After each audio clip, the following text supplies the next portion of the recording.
Yeah, you can go ahead and read. Let's go ahead and get started. I think people are kind of signing on. My name is Tom Jones. I'm the executive director of the Faith Inclusion Network, and you'll also hear Rebecca Wolf talking, and she is the our interfaith engagement and faith inclusion coordinator for the Faith Inclusion Network. We are very, very happy to have you join us for this webinar. Just a quick note: FIN, or the Faith Inclusion Network, is an interfaith disability inclusion nonprofit, and so we help. What the main thing we do is we help people with disabilities becoming included in faith communities. We are very fortunate to have had support from all different faiths as we've gotten started. And so this is the first of a series of interfaith panels on disability topics. Next month, we'll have a multi-faith panel on blindness. And so we are very excited about this webinar and so happy to have the panelists with us. This is kind of a collaboration of Musson and the Jewish community.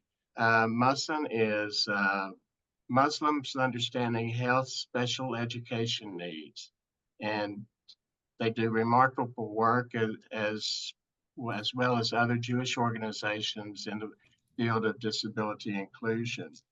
So today we have Reverend Dr. Tom Hudspeth, Kamal Muhammad, and Rabbi Darby Lee. And Rebecca, well, we do have the ASL interpretation, and then we will have coding as well, and captioning. Excuse me. After we're done with the interviews, we'll have a chance for question and answers. So please put your questions in the Q&A on the Q&A tab there. But we're very happy to have our three panelists. And Rebecca, will you tell us a little bit more about each one? Sure. Well, first we have Tom Hudspeth, and Tom is a fifth-generation Texan. He was born hard of hearing, and he attended Central Institute of the Deaf in St. Louis before being mainstreamed in a hearing school at 7 years old.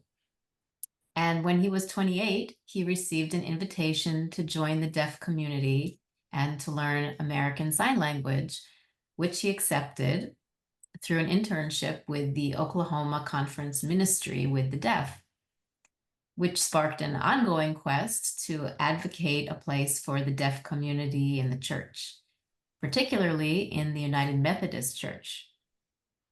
Today, Tom is an associate pastor and pastor of deaf ministries at Walnut Hill Church, which is a ministry of Lovers Lane United Methodist Church, where he is pastor of deaf ministries. During his 23-year appointment, Tom has led the Alpha program both on campus and in prisons, and led small group ministries and also been an executive pastor. Tom has also headed a fellowships table which oversees Our Heart of Africa, Zimbabwe, and deaf fellowships. Beyond the local church, Tom is a consultant for the United Methodist Committee on Deaf and Hard of Hearing Ministries, which is a unit of the General Board of Global Ministries of Health. Since 2005, Tom has served as the General Secretary for the World Federation of Deaf Methodists, whose fourth global conference of the deaf was hosted by Tom in 2017 in Texas. In June 2023, he traveled to Zimbabwe and Tanzania, where he blessed the future site of Yatosha School for the Deaf. Tom's previously served at the Methodist Hospital of Dallas, St. John's UMC in Oklahoma City. These are all, UMC is United Methodist Church, and First United Methodist Church in Texas and Methodist Church of New Zealand. And he's also taught courses on deaf theology and ministry for the Western Theological Seminary. And then we have Rabbi Darby. Rabbi Darby Lee is a native New Yorker whose work is characterized by inclusivity and a commitment to diversity. Rabbi Darby received a bachelor's degree in religion, summa cum laude, from University of Rochester, and he then toured with the National Theater of the Deaf, and he served as a social worker and counselor at the New York Society for the Deaf. Later, he earned a master's degree in religion from Columbia University, and his rabbinic ordination and Master of Arts in Hebrew Letters from the Reconstructionist Rabbinical College. Something interesting about Rabbi Darby is that he's been involved in theater and film. He was featured in an Emmy-nominated documentary called A Place for All, Faith and Community for Persons with Disabilities. And he served as a consultant for the Oscar-nominated documentary film Sound and Fury, and as a consultant for Hands On, which is an organization providing sign language interpreting services for Broadway and off-Broadway productions. And he himself has toured as a leading actor with the National Theater of the Deaf. Additionally, Rabbi Darby has been a speaker for the New York City Mayor's Office for People with Disabilities and other organizations where he's taught on issues related to deafness and disability access. Also, Rabbi Darby was one of the first fellows of Rabbis Without Borders, an initiative of the National Jewish Center for Learning and Leadership. And lastly, we have Kamal Mohammed, who is a longtime volunteer for MOSIN, as well as an advocate for the special needs community. He serves as an American Sign Language interpreter for the MOSIN programs, and he's also a CODA and resides in West Palm Beach, Florida. Kamal, since we have a shorter bio for you, if there's anything you'd like to add about yourself, please feel free now. No, I think that's you guys said it all. I mean, I'm nothing compared to my co-panelists, for sure. But I was a student. I graduated with my bachelor's in international relations. Then I got my master's at NYU in international relations. I lived in New York for 7-8 years. I just recently moved back to Florida, and it was in New York. That's where I met Mohsen. And from there, we worked together to help, grow the Muslim community to be aware of what's happening in our community as far as the deaf Muslims that need services. But yeah, it was nice meeting you all. Thank you. Thank you.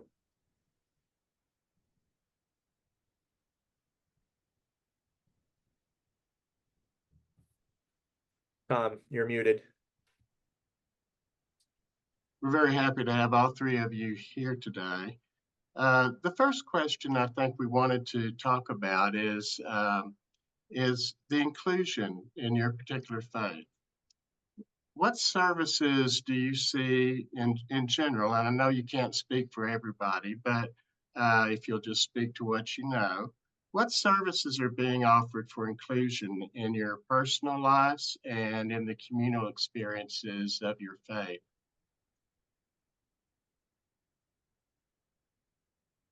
What accommodations do you see in the churches or mosques or synagogues that you visit? I guess I'll go first. First of all, I just want to say hello to my panelists. It's my first time to meet you all, and when I saw the pictures of you all, I thought to myself, if I was in a competition for best beard, I would be in third place, and only because there's only 3 of us. So come on, win the beard contest. Um, so I'm hard of hearing, and so um, in my experience, I have depended a lot on captioning in my home, on TV, uh, in the church. I have uh, advocated for captioning, and it was met with some mix of acceptance, puzzlement, and resistance. And we had several trials and tests.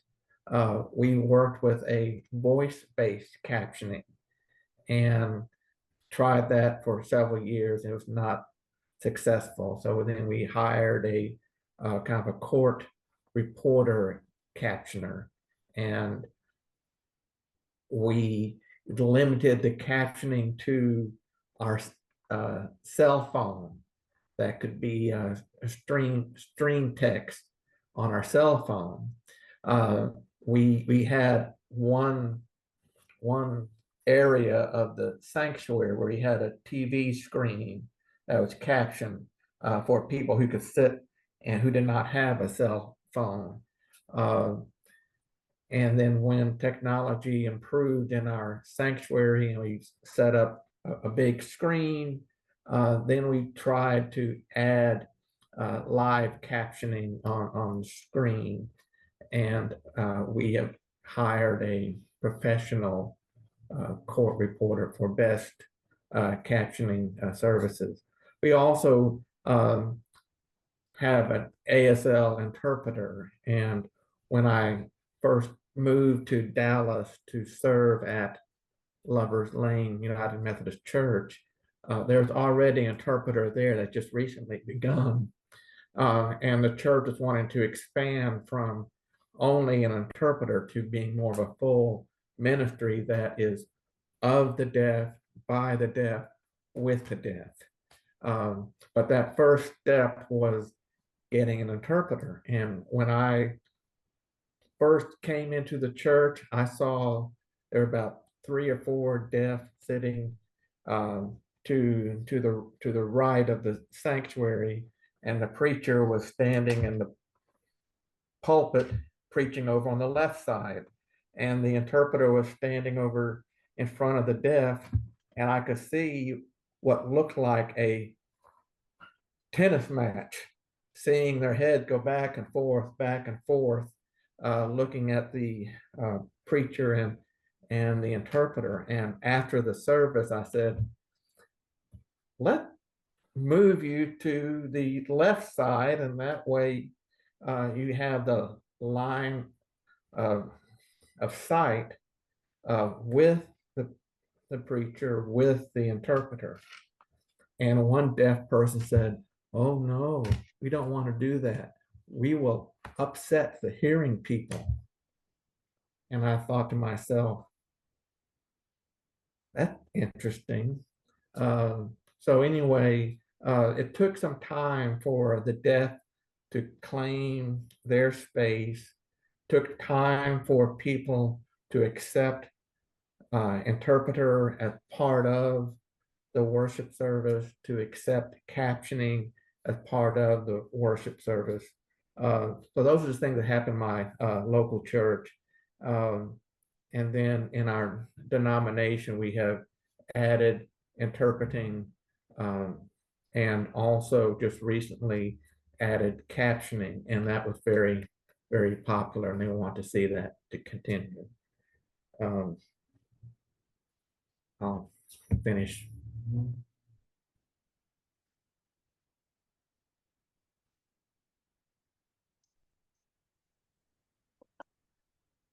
Hi, everyone. I guess I'll answer next then. also nice to meet both of my co-panelists as well. And I first want to thank you so much to the Faith Inclusion Network and to Musen for setting up this opportunity this afternoon and for inviting three of us to come and share our experiences with you. So thank you all very much for being here with us today. I want to do a brief communication check and let you know, maybe it's obvious by now, but I am trying to voice for myself, speak and sign at the same time, also known as simultaneous communication, simcomming, which is challenging, and it means that I'm not able to sign in proper ASL. So I'm thrilled that FIN has interpreters, good interpreters who are able to sign in ASL while I am signing in English and speaking at the same time. I was born profoundly deaf, born Jewish to a Jewish family, and I feel a little bit the burden of trying to speak for the Jewish community or the deaf community. Both the deaf community and the Jewish community are, I mean, they're small compared to other faith communities, yes, but too large for one person to represent accurately the whole community. So I also want to be very clear that I'm speaking as an individual, and I will try to answer the questions from the breadth of knowledge that I have on the different communities that I have the privilege of serving or participating in. And to be clear, the Jewish community and the deaf community are really communities. There are many small communities divided by geography, divided by religious sensibility, divided by denominationalism, divided by philosophical approaches to signing, speaking, communication, cochlear implant, what have you. Folks who are familiar with the deaf communities know that we have a spectrum of people from liberal to traditionalist or conservative, where you place deaf people on that spectrum. Some deaf feel all deaf should sign only. Some deaf feel that speaking and signing are good. Some deaf feel that cochlear implants, hearing aids should not be used by deaf kids. Some feel that deaf kids should have access to, there's a range from liberal to conservative or traditional. And the same exists in the Jewish community as well. There's a range from liberal to traditional, where some feel that if you're Jewish, you must follow all of the traditional laws in a very specific, particular way. And their concern for access for the people, for deaf people, will be different concern than liberal Jews who are more interested in what some might describe as feeling a cultural affiliation, celebrating holidays, sharing stories, and following what makes sense to them to follow in terms of traditional observance. So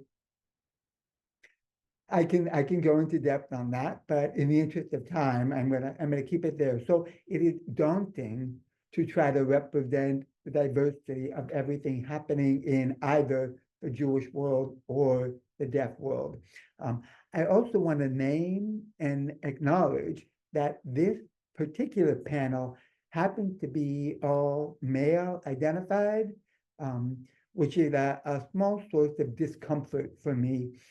I'm aware of a phenomenon of manel, where only male voices are invited or welcomed onto panels.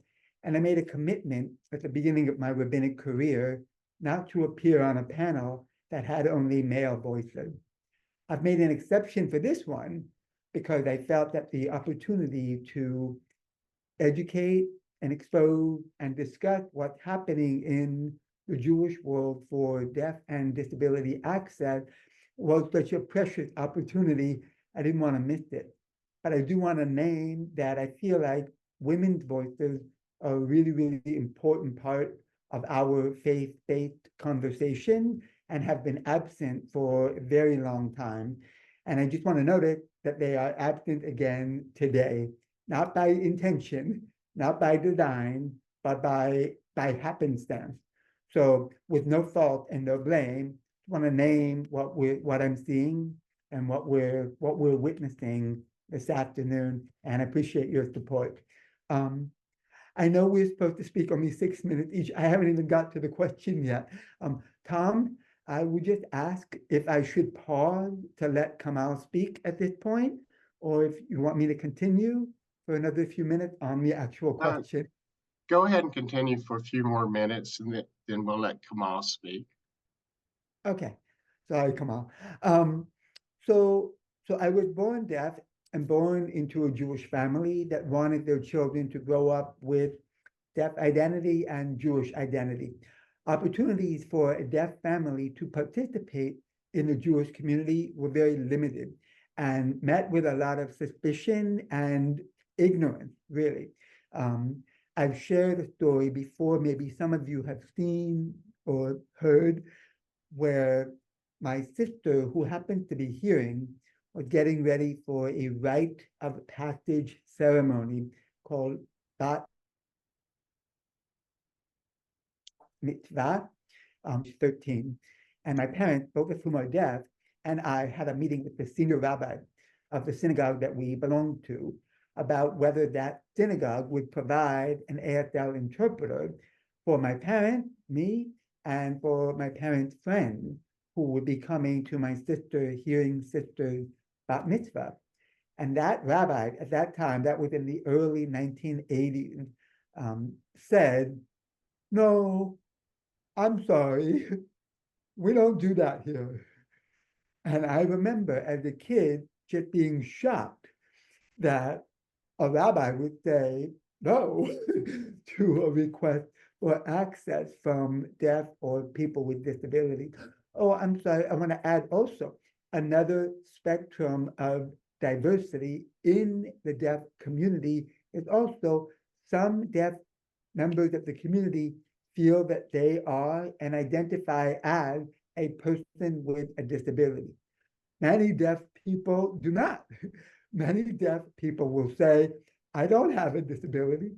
I'm not a person with a disability. Why are you including me in a conversation about disability access?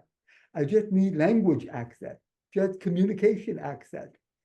So there's diversity of opinion, philosophy about whether the deaf community considers itself part of the disability community or separate from the disability community with its own concerns, interests, and needs for access, most of which are communication-based access.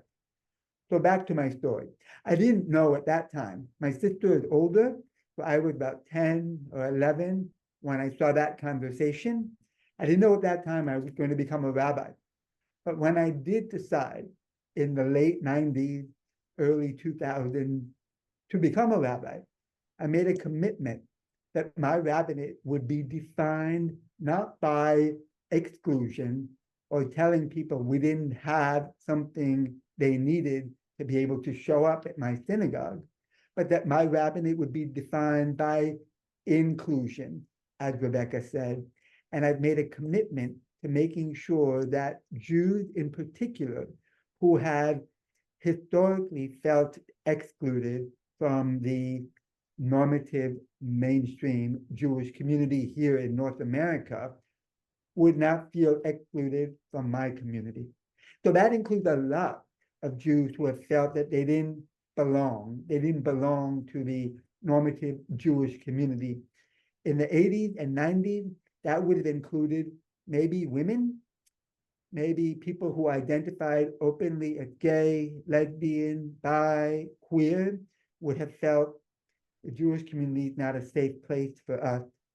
Jews of color, Jews who are not white, as a white male person, I have a particular lens and experience on life as a Jew and as a deaf Jew.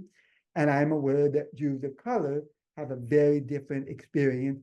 And many have felt like the normative mainstream North American Jewish community isn't a safe home for Jews like us and people with disabilities and deaf Jews, of course.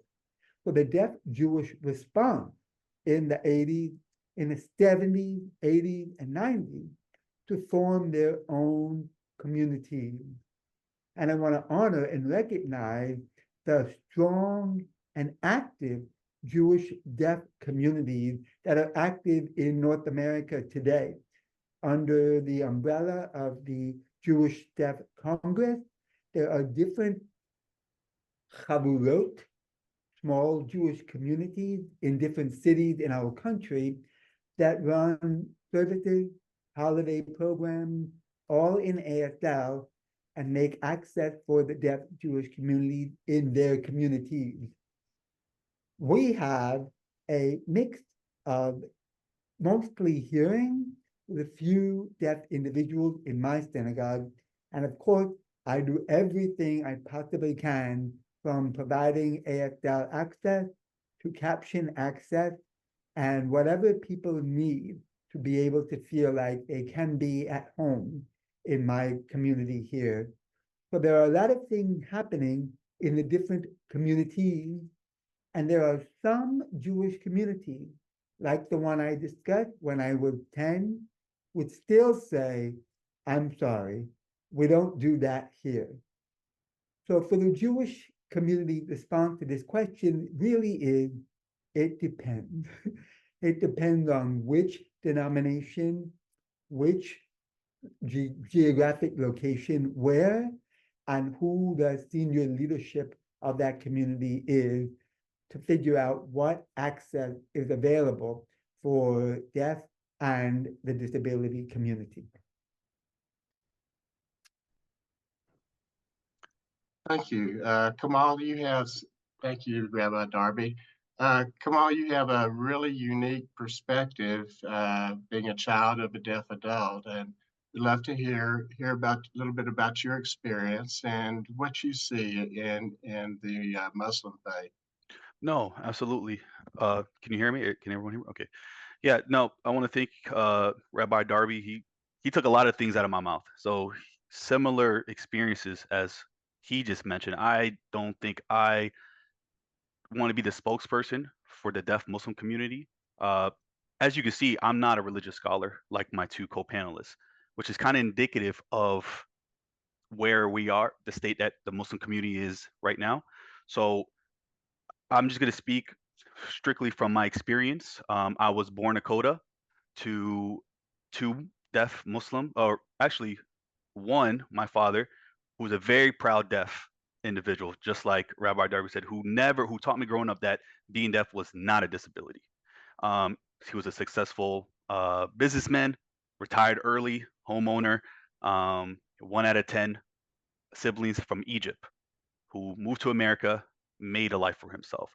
My mother, who is a Muslim convert from Panama, and they both met in New York, like most deaf immigrants that move to the country. They always meet in New York, and they had me and my sister, and we're both codas. We both signed at home, and growing up, it was never like what Rabbi Darby said. It wasn't not having access to certain things. It was a language access.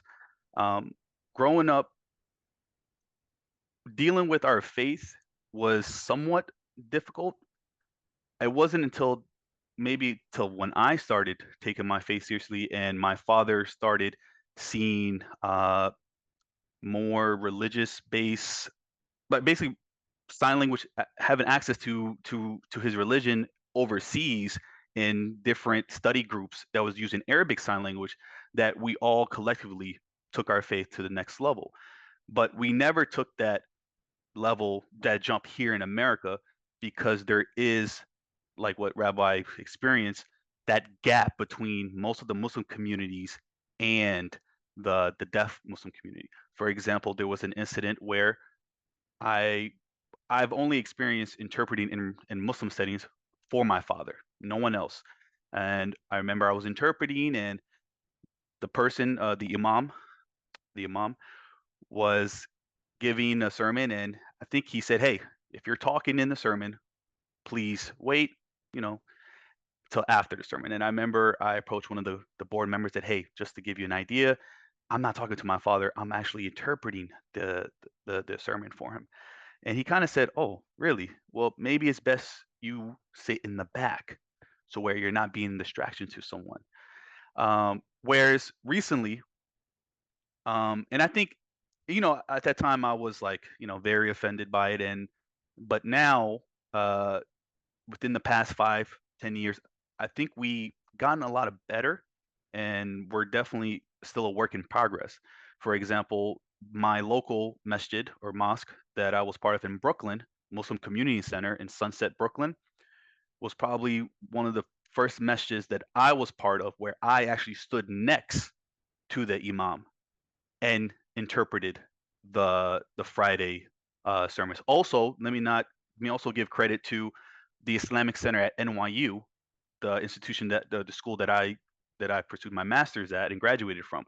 Imam Khalid Latif, he also established it. So it's still a working progress, right? And there are also other smaller communities, and I would say the organization that I volunteered for a long time, Mohsen, was one of the first ones that really helped, you know, spread the awareness about people with that are deaf and have other special needs to, on a national level. Reaching out to mosque, getting them certified.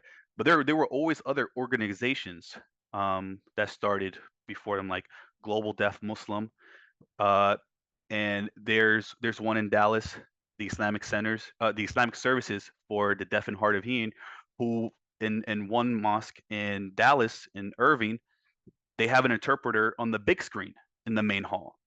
So so the deaf Muslims don't have to be put into a smaller room or separated from the whole congregation. They can be in the in the midst, and all they have to do is just look at the big screen.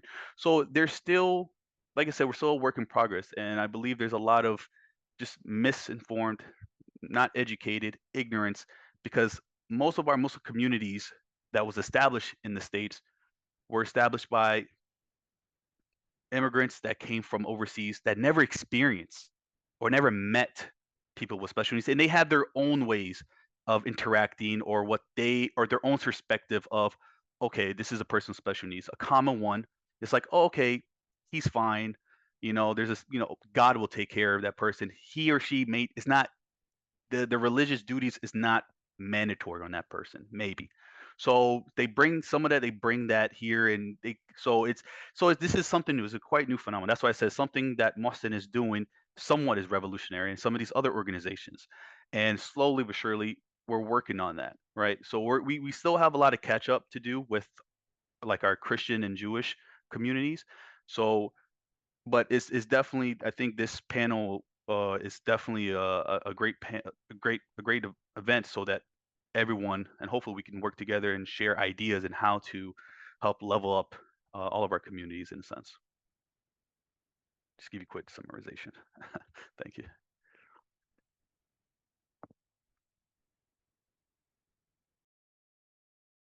You're muted, Mr. Tom. Thank you, Kamal. It's obvious that all of you have some similar experiences, and in your faith community. How do you see your faith reaching out to meet some of the needs of the deaf community? So I guess I'm really kind of interested in the outreach that we see outside the faith community. Wondered if any of y'all might want to speak to that.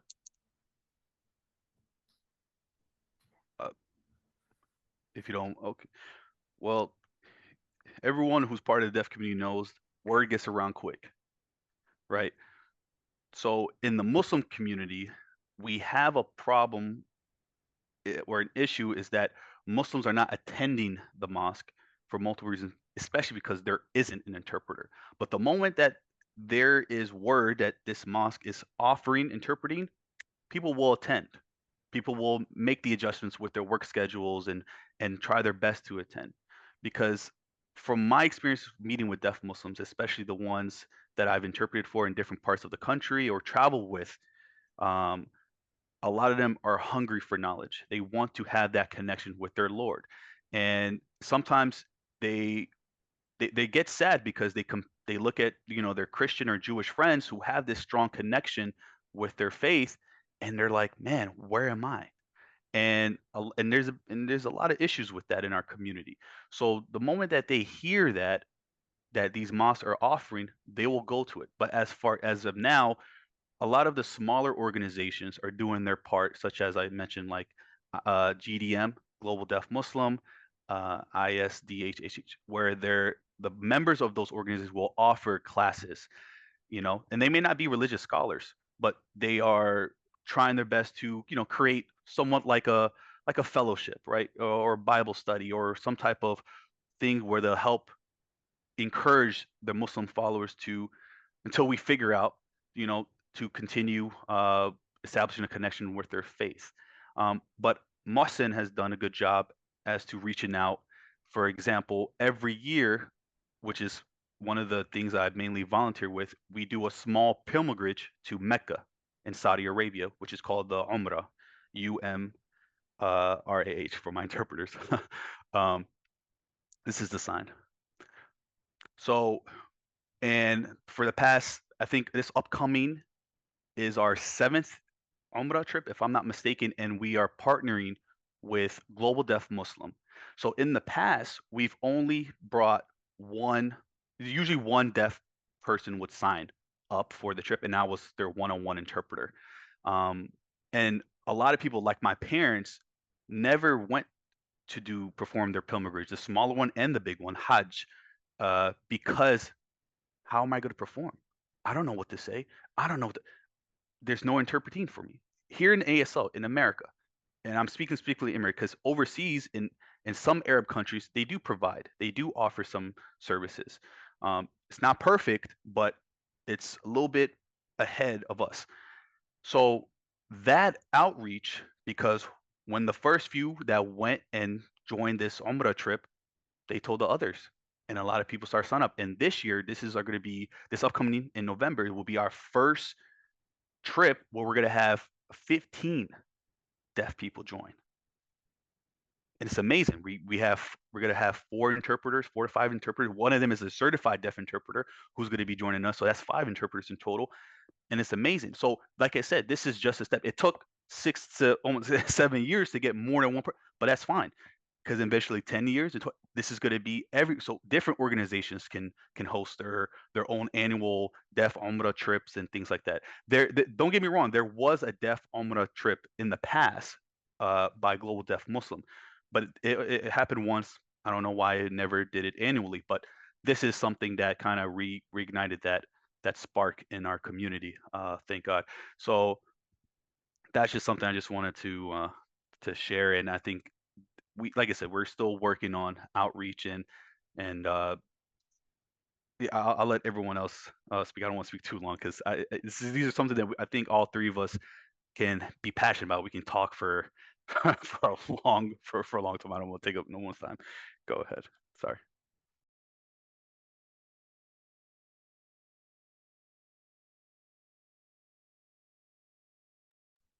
I guess I'll take up. So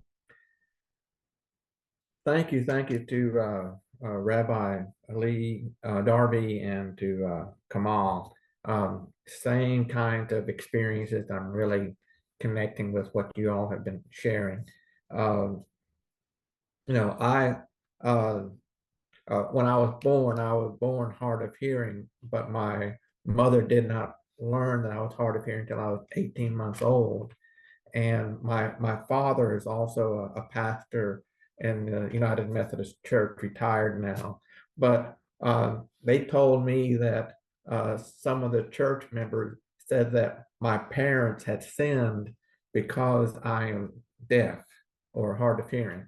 And since that, I mean, that story has stayed with me from time to time, going overseas to on mission trips and meeting with other deaf people, and seeing that attitude in the hearing community, that prejudice against deaf, and has that kind of sin or curse kind of a view of deaf people and hard of hearing people. So one of the things that happened recently, I'll say in the broader Christian community, is that about 2 years ago, a ministry called Deaf Mission. They're based in Council Bluffs, Iowa, and they finished a translation of the of both testaments, and it took 38 years to translate, and it's the only fully translation in ASL. And there are other sign languages in other countries that have part of the Bible in their sign language, and we're seeing that pop up in different places, but not a full translation. Also, this year, a really high quality movie about Jesus was made this year, and that's been going out, and we have hosted a viewing of that movie, and that movie really uses a deaf eye perspective. I was surprised to see the number of scenes that focuses on the facial expression. Kamal, I also know of a colleague in Dallas that has been trying to translate the Quran and ASL also. Thank you. So other things, I mentioned that when I came to Dallas, that the church was wanting to expand from just an interpreter-based ministry to really a full ministry. So that meant deaf people were not just objects, but were participants. So everything that the church does, that the hearing church does, we wanted to see a deaf side of that.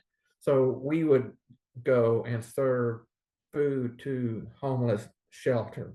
We would go and build wheelchair ramps and paint houses. And this past summer, there was a group of United Methodist, Evangelical Lutheran, and other denominations that got together in Eastern Kentucky at a work camp to help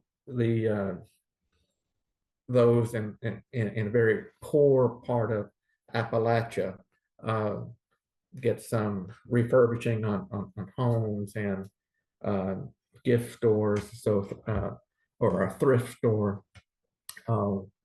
Also, we have provided a scholarship for the first deaf student at African University in Zimbabwe. So the process of educating the university how to work with a deaf student, how to work with an interpreter, all of that took time and advocacy, but there was a willingness to do that. We've also provided funding for counseling for a CODA child to help them with their behavior and communication in school and in preschool. We had a deaf retreat, spiritual retreat at a state natural area in Texas. One of the things that I've noticed is that the community that I serve, it is a microcosm of America. I've got Ghanaian, Kenyan, Ukrainian, Kenyan, Mexican, and we're a very small group, but it is representing a cross section that I don't see in the Hearing Church. The community that I serve, my church, is more brown and black than the Hearing Church. And I think that's another story about how that has happened. So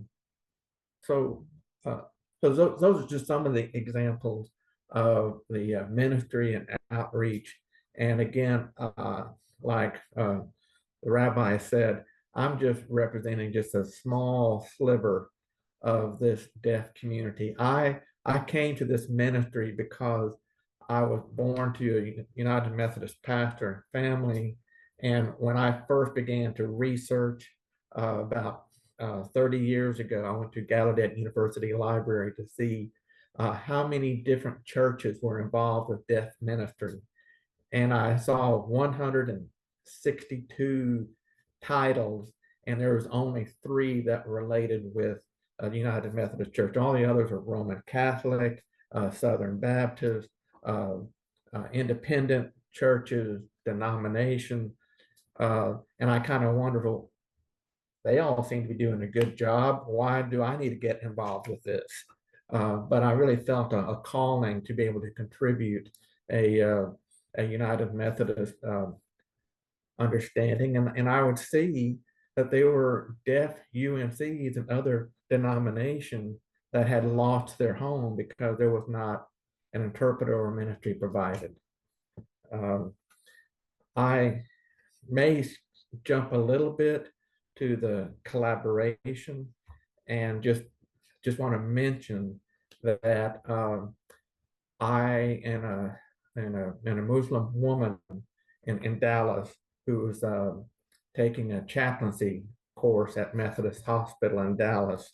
The two of us organized a interfaith pilgrimage to the Holy Land in 2016.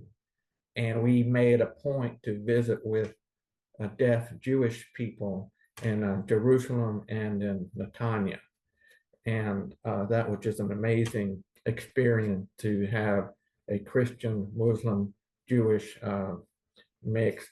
And I really saw how our common experience of death and language, oppression, and all of that seemed to blur our religious differences. So I'll just put that out there and let my friend continue. Your friend is on this call, and she even put it in the question and answers. Told us about that trip. So I'm glad you mentioned that, and I hope we hear from Sandra as well. Rabbi Darby? Yeah, thank you. Thank you, Tom Evan, for sharing that story. That sounds like a powerful trip. So the question, as I understood it, was about sort of outreach effort and opportunities. And we lost our moderator. Hopefully he'll be back. So I guess I want to start by clarifying that there are sort of 2 distinct phenomenons that are happening in the Jewish world respective to deafness and the deaf Jewish community. One is that I alluded to before, is that there are deaf Jewish organizations that are doing their own outreach to the deaf community. So they include organizations like the Jewish Deaf Congress. In Washington, D.C., you've got the Washington Society for Jewish Deaf. They're based in New York, the JDRC, the Jewish Deaf Resource Center. There used to be a deaf JDCC, a deaf Jewish community center in California, and there's Hillel at Gallaudet University, and so on. So these organizations do a lot of the outreach to the deaf Jewish community from their sort of locally based places, although JDC and the JDRC tend to have more of a national and maybe even international reach. And they, for example, during the height of the COVID pandemic, were providing ASL accessible Shabbat services, worship opportunities on Friday evenings once a month on Zoom for the deaf Jewish community all over the world to be able to participate in an ASL accessible Jewish religious observance. The other part of this question is what is the hearing Jewish community doing for outreach to the deaf community? And I will speak to that. There is something, it's not nothing, it's limited. And the reason for that actually goes back to something Kamal said about sort of and both of you, really, Tom also mentioned some of the reason, the rationale for why deaf have not been included as much historically or part of those faith traditions as much historically really has to do with the origin of the tradition. So I don't want to make this a show and tell, but I do want to show you all a book that I'm very proud of. This is the book called, I'm holding up a book called Deaf Identities. This one was published in 2020, so just a few years ago, and it's a collection of different chapters in the book on diverse deaf identities.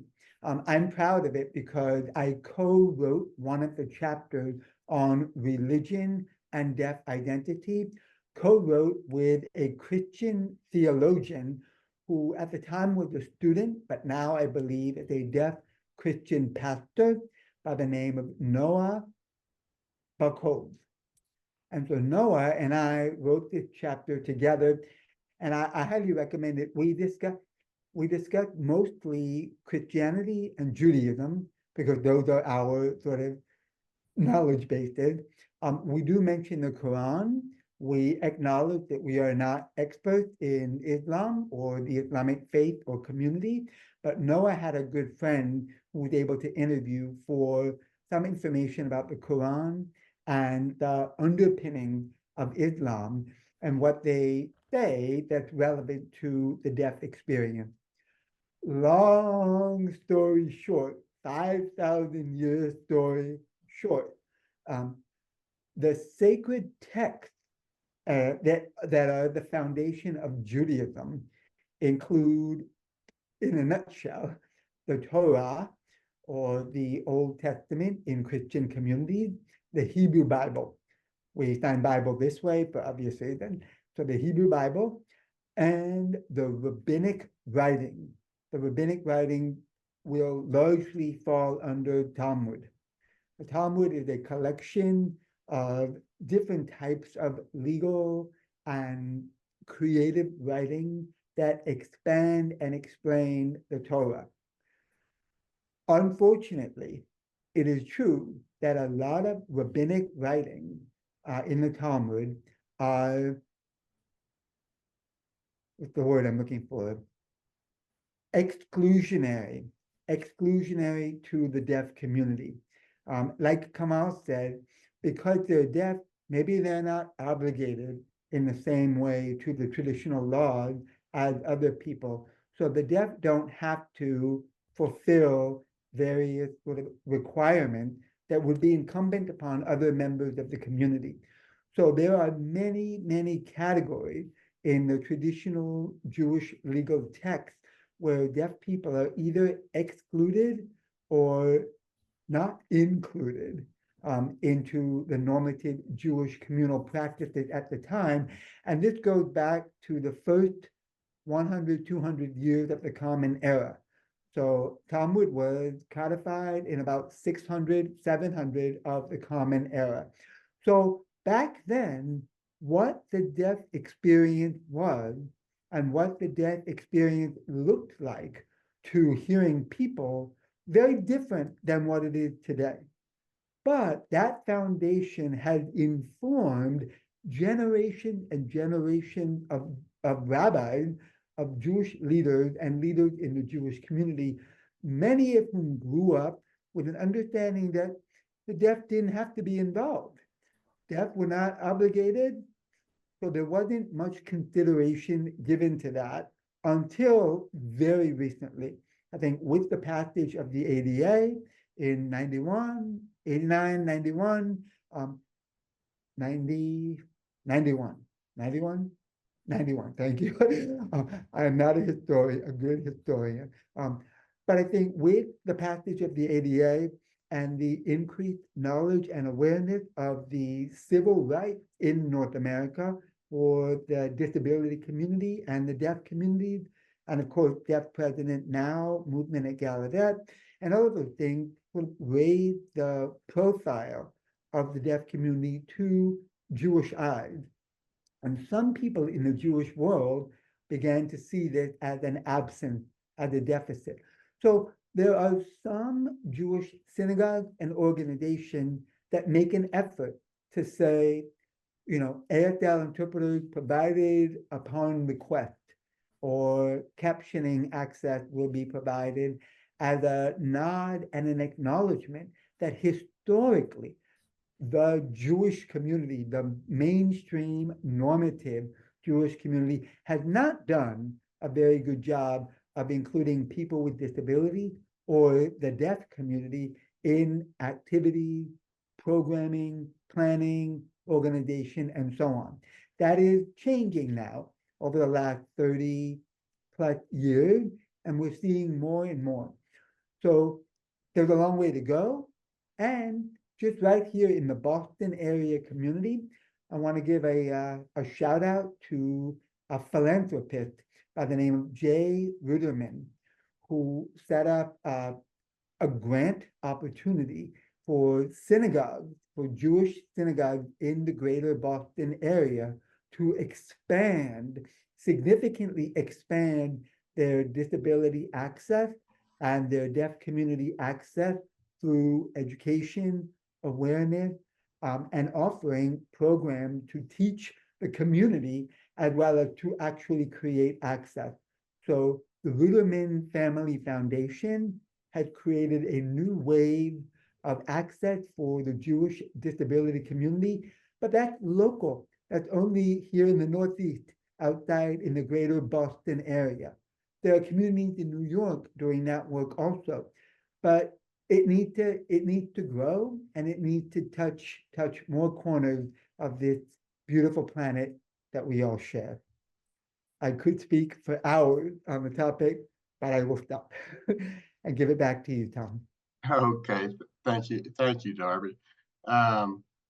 So fascinating experiences from all of you. We kind of touched a little bit about it, Tom, as you talked about some of the collaborations that you do. From our discussion, it's obvious that the experiences are very, very similar, and some of the needs of the people who are deaf that you encounter are similar as well. What opportunities do you think can exist for some multi-faith or interfaith collaborations? What have you seen done, and what do you think can be done? So, and just one thing, I just want to clarify something that Rabbi Darby said. What I said earlier about in our community where they don't think that deaf people are obligated to participate, it's not from religious texts or anything. It's from cultural ignorance. You know, and I think that's another challenge in our community, a lot of cultural ignorance, because special needs is kind of in some cases are like taboo or like looked down upon. We don't talk about it, or it's hidden from the larger community. And I think that's something that Mohsen is trying their best as far as outreach, is to get a survey in different places of a different mosque throughout the country to say, hey, how many people or are there people? Is there any word in your area that are someone who's deaf, someone who is on the spectrum and these things, and try to bring them back to be included. I did personally, yeah, no problem. Personally, this is my first collaboration with other members of different faiths. I've never seen or experienced outside of this specific topic. One that I would be curious myself. I've also been part of a somewhat. We took a hiatus, but we're and God willing, we'll get back on inshallah.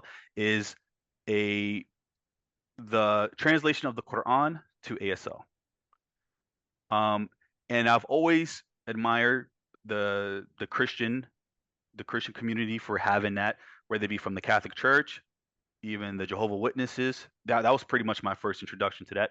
The Mormon Church, other Christian denominations. I'm not sure if it's the same in the Jewish community. I haven't seen. Oh well, I'm sure the Old Testament.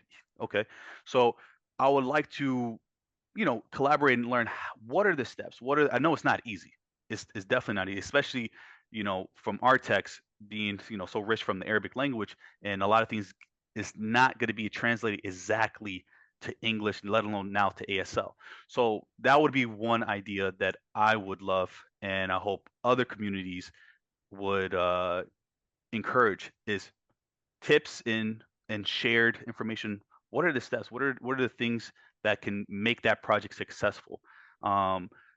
As far as the Quran, the translation of the Quran to the ASL. And I think that is one of the most pivotal things that is needed in the deaf Muslim community, the source with ASL. There are some smaller chapters or surahs, surah, that has been translated that you can find on YouTube. But as far as the overall book, no. So, and I feel like that's a goal of mine that I started with a few of my other colleagues, that I would like to help establish. But yeah, that's pretty much the only thing I can think of and I'm curious to hear from the other groups. Something that Brother Tom said earlier about the trip that he took. That's something that's interesting. If that would be a nice way to have everyone understand each other's faith, right, by visiting the land that all three faiths share value in common with, right? I thought that was beautiful when I heard that. But mainly what I said in earlier, the early initiative. I'll let the others speak.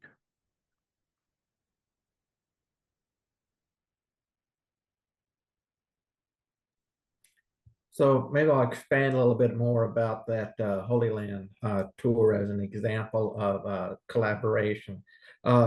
We just didn't automatically get on a plane and go. We did some preparation before we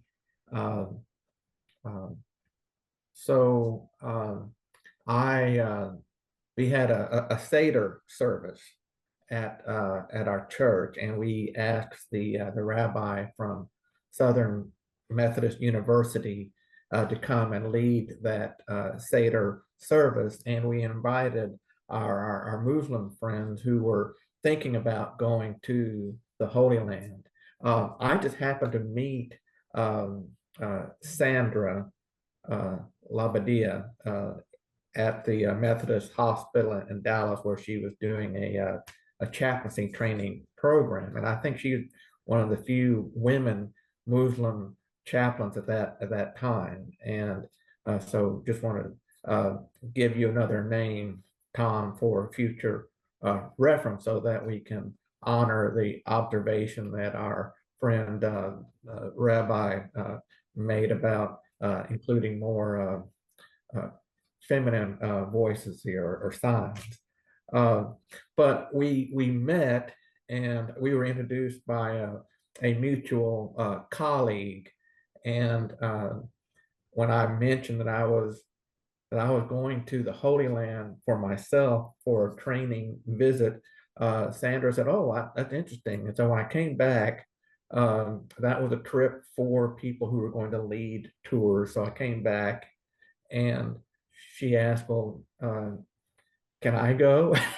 So I thought, well, that's interesting. I hadn't thought about that. I was trying to provide a Holy Land tour for deaf people that would have interpreters, and it would be for the deaf and for the deaf Christians who don't have that kind of access on a tour, kind of like what Kamal was saying for the Umrah, I believe he said.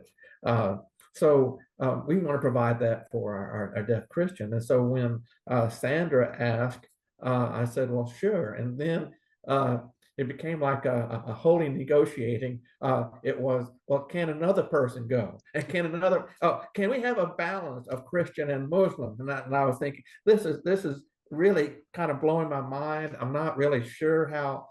And so I talked with the deaf Christians who were going, and they said, well, as long as we respect each other, we should be fine. And then we did some having to do a little changing in the itinerary. I know that we didn't get to see all of the Muslim places in the Holy Land, but they got to see the Dome on the Rock, and got to visit a mosque in Jericho. And so we had some opportunities for our Muslim friends to make some of those kinds of pilgrimages in the Holy Land. And we learned each other's stories about the same prophets and all. But before we left, we had a time to visit the local mosque in Dallas, or actually it was in Irving, to get an experience of the Muslim faith and practices and all. And we did the same thing at Lover's Lane. And one of the things that we have at Lover's Lane is we have a stone that is from Hebron under our altar. And so that's kind of an example of our three faiths, and our church being connected to the holy city, where God said this will be a house of prayer for all nations. And so we made those kinds of connections. We had other speakers come and talk to us about the situation in Palestine and Israel, the Holy Land. So we had those kinds of conversations. So that's how we started. It just took some negotiating and some trusting and some risk taking. So I think in other areas that we can collaborate in areas of health and education and civic participation. Those are all things that our deaf faith communities can support each other on. Thank you, Tom. Beautiful, Tom. Thank you. That trip sounds like a mind-blowing and amazing opportunity and experience. I want to add my two cents as well, and just to very gently remind everybody that in addition to my work as a rabbi, which is precious and important to me, I'm also just a dude with a partner and kids, raising a family, gotta go food shopping, gotta run errands, gotta pay bills, just like all of you. So the amount of time that any of us have to dedicate to our call and to our sort of passion of connecting with different people and communities is limited by the balance between professional, personal life, obligation, spending time with family, friends, and doing the holy work, of course. So given that time for these things is limited, I also have not had as much opportunity for this interfaith collaboration and conversation as I would have liked. The example Rebecca gave earlier was the film A Place for All, which was an interfaith. And when we use, I guess I want to name also, we're using the term interfaith, but we're really talking about Jewish, Christian, and Muslim at this moment. And to be truly interfaith, we would include so many more of this world beautiful religious traditions than we are. Even my chapter with Noah, and I saw in the comment someone said he's still working on his PhD at Princeton. So my apologies. I thought he had graduated. Maybe he's not finished yet. But in our chapter in that book, we focus primarily on Judaism, Christianity, and a little bit of Islam, but acknowledge that there are so many other faith traditions in this beautiful world that we are not qualified to speak on. And I hope for opportunity to learn more about deaf access and deaf inclusion efforts in meditation communities, in Buddhism, Hinduism, in African tribal religion, Shinto, and different other faith practices that I don't know as much about. With respect to Judaism, Christianity, and Islam, in addition to that chapter, co-written with a Christian theologian, Noah, and the film, A Place for All, and panels like this one and other similar ones that I've been on. We're also working right now with a local church in our town. So 1-to-1, right? One synagogue with one church for a learning opportunity that is not about the deaf experience specifically, not about disability access specifically. It's just about the history of Jewish and Christian relationships, the history of relationship between Jewish and Christian communities, more as an opportunity to get to know each other, to make relationships, to make friendship, hopefully. You know, we all share the same town of Concord, Massachusetts. We all breathe the same air. We all have similar concerns about parking and transportation and things like that. So it's helpful if our communities are able to get to know each other and to be on friendly terms and to have relationships that aren't only in the Jewish community or the church, the Christian community, but that truly sort of transcend those boundaries. So we're doing that kind of work now. That class, the first session just began last week, and it'll run for a couple of months. And I'm committed to continuing to do that type of work with my Christian colleagues and colleague leaders, religious leaders from other faith backgrounds and traditions that I can be honored or privileged to meet and get to know. And there's a lot more that we can be doing and that the organized Jewish community can be doing. And we're limited not by passion and not by desire, but by time and energy resources. Thank you, Darby. Yeah, there are so many different ways we are trying to get to know one another, and that is certainly, that's a great point. I think as we focus on things that unite us instead of things that divide us, and we find so many more commonalities. I want to leave a little bit of time for some questions and answers. And Rebecca, can you check our question and answer section there to see if anybody had any questions of our panelists?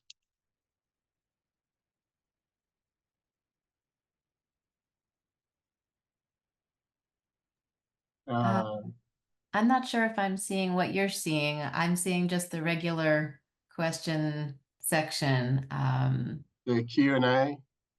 Yes, I don't know if I'm given access to what you're seeing. Okay. Karen asked, somebody mentioned a film about Christ. She was asking about that. What the film was, the title. You're talking about the Jesus movie? Okay, so the title is Jesus, a film by Deaf Mission. So it's Jesus, a film by Deaf Mission. Okay. And you can it had a brief appearance in national theaters. Now it's being hosted by different groups and churches. So I don't know, you can't buy it. You have to contact the Faith Content Network, I think it's called, FCN, and ask for a distribution link, which you can set up with them. It only takes 10 people to make it happen. Okay. Few questions or comments. Let's see. A few questions or comments from Sandra, who I think went on the trip with Tom. But before that, someone said Noah Buchholz has completed his PhD at Princeton Theological Seminary and also teaches ASL at Princeton. Just as a comment. Sandra writes, I used to work in New York City for the New York City for the Deaf and would interpret for deaf Holocaust survivors at Tanya Towers. She says, I used to teach deaf Jews Judaism with Rabbi David Leventhal, who was a rabbi who knew both Hebrew Sign Language and ASL, and he would work at NYSD in Israel. I'm not sure if you know him, Rabbi Darby, but he was the leader in the deaf community in New York City in the 1980s. Hi, Sandra. So I also worked with probably the same group of survivors at Tanya Towers briefly when I worked at the New York Society for the Deaf, NYSD. I know Rabbi Lowenthal's name. We may have met once or twice. I didn't know him well. I know him by name mostly. We, I think, missed each other. I got to NYSD in 1996, 97, and worked there till 2000, 99, 2000, 2001, around that time. And I think he must have left before I arrived. We weren't there at the same time, but I did work with that sweet group at Tanya Towers, and sadly officiated at a funeral for one of those residents in the late 90s or early 2000 as well. To answer that question. Okay. Sandra also writes that, Kamal, you're accurate. The states are very advanced in opportunities for the deaf and have people aware. NTD has been driving force in developing opportunities for the deaf. Africa, the Middle East, and Far East continue to look at deafness as a disability, and there's so much shame around having a deaf or disabled child.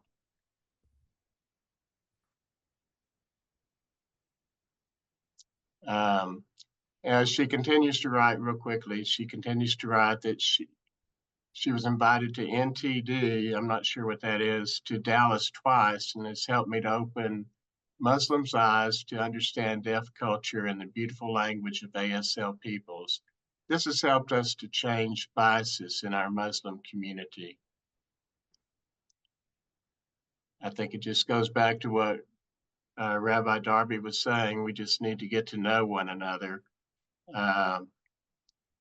I'll just share, I was invited to an interfaith banquet at the Islamic Society of North America 2 weekends ago. So a great experience to meet other people of different faiths. Shelley Christensen, she's with Disability Belongs, another multi-faith organization.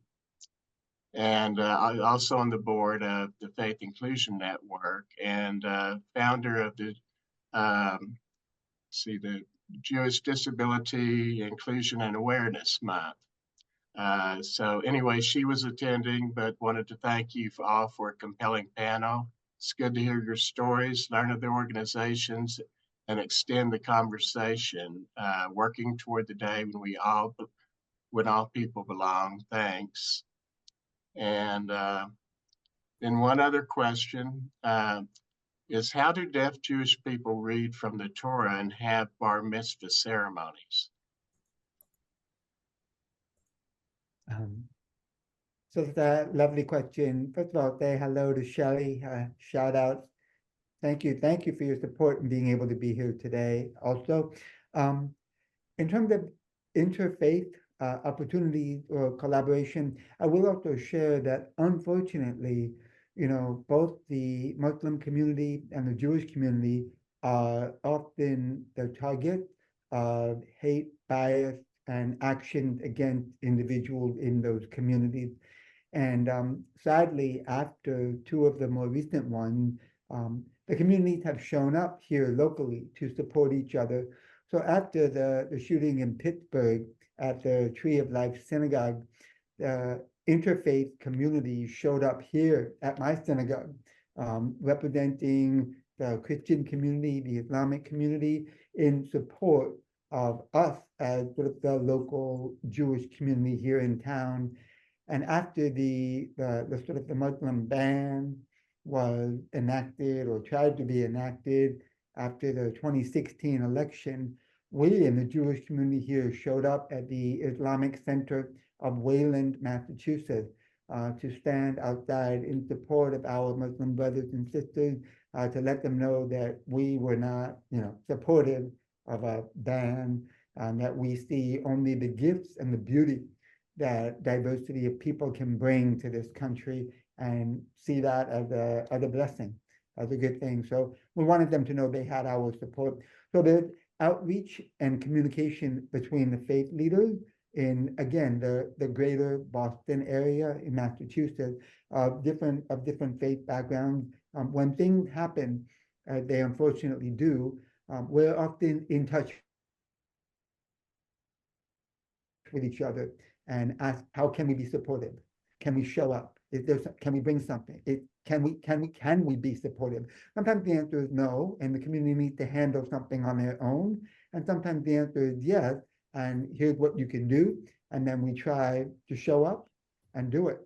In terms of the bar mitzvah question, it's a very simple answer. It's just there are different ways to approach. And in fact, not to make this a show and tell, but I just wrote a chapter for another book that's called A Different Spirit, that is about this question: how to work with kids with various challenges, learning challenges, disabilities, and abilities, who want to participate in Jewish communal, religious, and spiritual life, including celebration and ceremonies like Bar, Bat, and B'nai Mitzvah. So I wrote a chapter on working with deaf kids for Bar Mitzvah. That is a ceremony when a Jewish kid becomes 13, 12 in some communities for girls, but 13 broadly for all.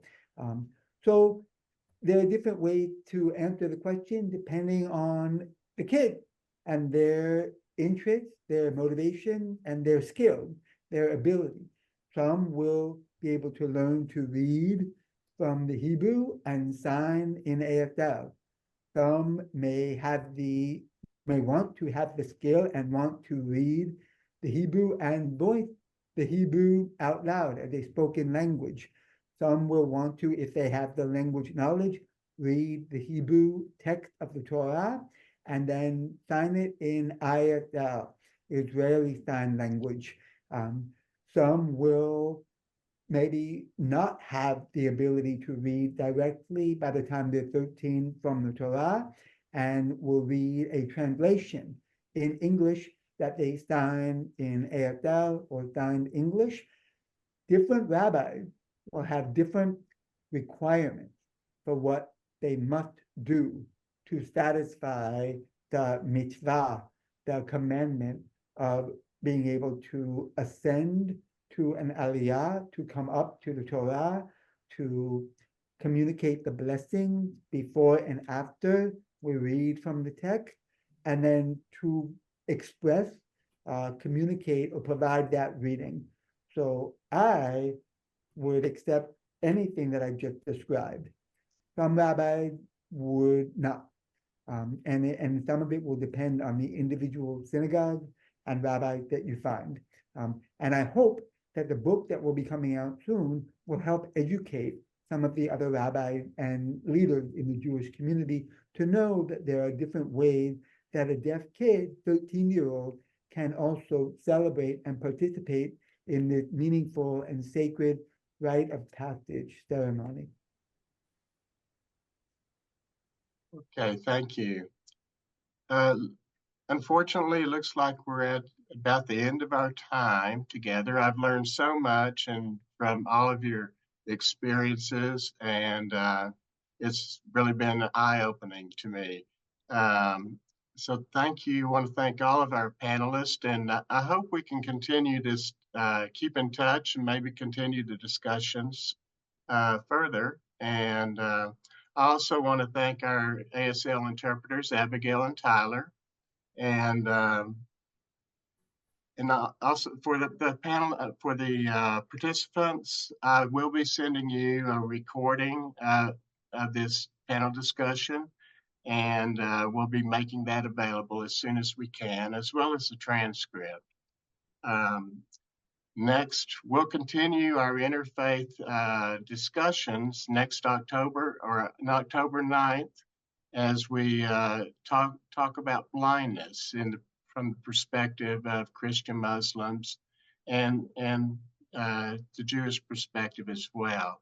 We're actually in a separate committee meeting working on ways where through Musson and Disability Belongs, Shelley's part of that, and about ways we can work on some projects, and certainly do want to expand that a little bit to the Eastern religions, as you suggested, Rabbi Darby.